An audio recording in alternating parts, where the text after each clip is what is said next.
All right, morning everyone, or at least in my time zone. Back with another news of the day video, first of the year, if I recall correctly. Things have really calmed down a little bit since the start of the season, which, makes sense. Teams are focusing very heavily on, making it to the major or staying in their division. So not a whole lot going on around the DPC, but we do have a little bit of news coming out. And I'm actually recording this in between game 1 and 2 of the Tundra versus Cool Guy series, which is shaping up to be a little bit more entertaining than I think a lot of people were expecting. And it is Saturday today, which means I'm going to be having my Southeast Asia week review going up later today in just a few hours. So if you're interested, feel free to check that out. I go over all things stats, standings, going over each match. From Southeast Asia's upper division and lower division. So again, if you want to check that out, feel free to in just a few hours from now. And one last thing before we get into it, we are really close to 1K subscribers. If you want to keep enjoying some content that I'm doing, feel free to subscribe. We also have a Discord server, which I'll have linked in the description down below, where we talk all things DPC, a whole bunch of people just like yourself who really love to watch and participate in being a part of the community and around the DPC. Feel free to join that in the description down below, like I had mentioned. So, jumping into the actual news here, starting things off, we have Alliance moving to Serbia temporarily. They posted this on their Twitter last night. Again, sources for this stuff in the description as well. By the way that it sounds, this is kind of the team trying to come together a little bit more as a team, as a whole, trying to find themselves a little bit better.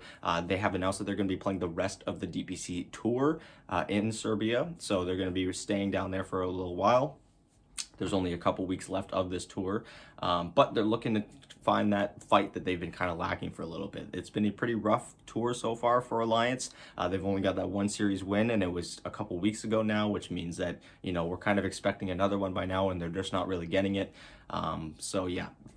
They're moving to Serbia temporarily. This move definitely strikes me as one that kind of tells me that this team is hoping to stay together for the next tour, even if they do get relegated to that lower division. This is kind of something that they're trying to... It kind of shows me that they're really trying to hold everyone together and trying to bring the team together as a whole and be better for the next tour. There is still a chance that they dodge relegation. Mathematically, they are not yet eliminated. They still have 2 series, which if they manage to win would give them a pretty decent shot at avoiding relegation, but by the looks of it right now, that looks pretty unlikely. So yeah, best of luck to Alliance. Hopefully they do manage to come together as a bit as a team. I've said it before, I'll say it again. I really like the changes that they've made to their roster. I thought their last roster was kind of falling apart and maybe overperforming in some sections. But it's been pretty disappointing seeing them kind of flounder a little bit with this new roster. And so I'm really hoping that they find their footing. And if going down to the lower division gives them a better chance to get a running start, well, then that's what it's gonna have to take. Next up, not really news. This is more of a discussion, and I would really love to hear your guys' thoughts about this in the comments down below. And that is going to be whether or not there will be an in-person major, whether or not it'll be held remotely, similar to like the group stages held in most Dota 2 tournaments, where we have teams playing from hotel rooms.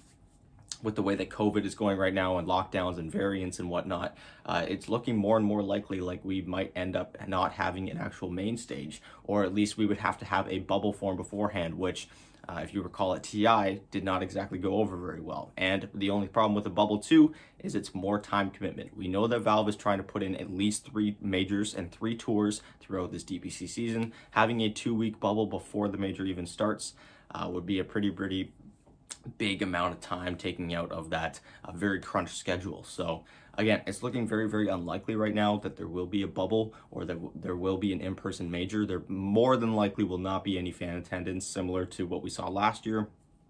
But again, I'd love to hear you guys' thoughts. Where do you think they could hold it? Where are some certain countries and places where COVID has not been as bad? Do you guys think that they can manage to hold them there? Do you guys think that they will do a bubble? Of course, they said that they were going to do a bubble for TI, but it really wasn't one. And a few teams caught COVID back at TI, and it was really unfortunate for them because they definitely had their performance hindered a little bit. We'll have to see. And one last little thing that I'll add on to this discussion is, will there be a gameplay patch? I, for one, was a little surprised when we didn't get one over the 2-week Christmas break, especially given the fact that we've been playing on a very similar patch for a very long time now. However, it does make a little bit of sense. You want teams that play well on this patch playing the same patch at the major, because you can have a team that's doing very well on one patch, then all of a sudden something gets changed, and the team kind of falls apart a little bit, and then they're still going to the major, and they never really find their footing from there. So Again, I would love to hear your guys' thoughts about this. Thank you guys so much for watching. Again, we're so close to 1K subscribers. Feel free to subscribe if you enjoyed the video. Again, later today, Southeast Asia review. Don't forget to check that out. And I will talk to you guys later today for the first double upload of the new year.